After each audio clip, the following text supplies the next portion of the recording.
And so that's the same with interpreting. And it's not easy.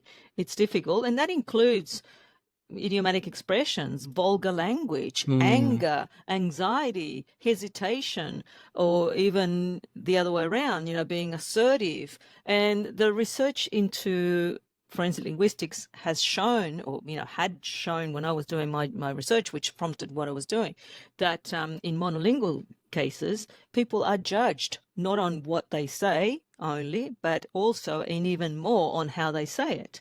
And so Wow, if that exactly. works monolingually, it also works bilingually. And then, with my colleagues who I publish with, who have expertise in psychology and law as well, we've done a lot of experimental work where we've shown how the competence of the interpreter can make a difference on the jurors' perceptions. The mode of interpreting, whether it's simultaneous or whether it's consecutive, can also make a difference. The position of the all variables can have some type of impact on the evaluation, in this case, of the witness or the defendant or the accused or the suspect or Mm. whatever it is. And what we're trying to do is trying to minimize the interferences that interpreters can bring to the mix.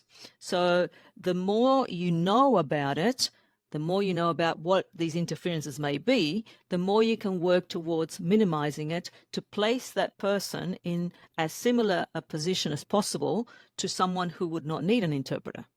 So you don't want to disadvantage or advantage the situation as an interpreter. You want to be as neutral as possible. And obviously, people have often said, oh, there's no such thing as impartiality for interpreters. And I think it's because the concept is misunderstood. Of course, we all are human and we all have our own subjectivities, Mm. partialities, beliefs, Absolutely. etc. Right. And that will, to an extent, influence the way we understand people, because we understand people based, on what we know. And that's why interpreters need to prepare as much as possible, know as much as possible about the situation, about the requirements of the setting, for example, about the reasons why questions are asked in whatever way, about the influence that you may have, so that they can consciously be more objective.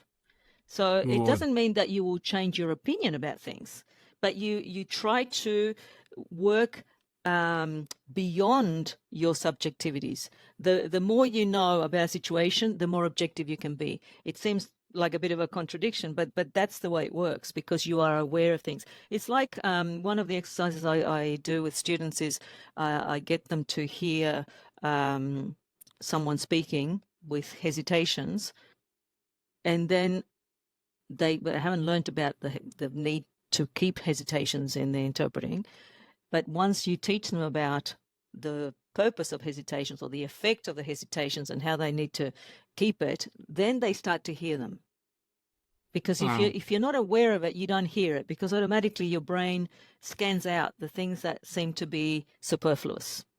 That's what we do, to to help our brain function. But when you're an interpreter, you have to be aware of the importance of these hesitations, discourse markers, repetitions, etc., whatever it may be, rapport features, etc., because they have a purpose in discourse, which, as an interpreter, you need to understand in order to keep in an accurate way. So, yes, there are difficulties because we are people. Not that machines can do it better, but it can be achieved to the best of our skill and ability, as far as it is humanly possible. And what we found in our experimental research is that we found that there were no significant differences, and that's what we have to look at statistically. No statistically significant differences when the interpreters interpreted accurately, with all of the limitations of accuracy, in the perception of credibility, for example, of the accused. This is just one example. But when they don't interpret accurately, removing hesitations, discourse markers, or creating their own, etc., there are significant differences. So again, with the difference between consecutive and simultaneous, we found that simultaneous interpreting there's no significant differences between simultaneous interpreting and the monolingual control when people listen to the person speaking in the same language and when they hear the interpreter through headphones.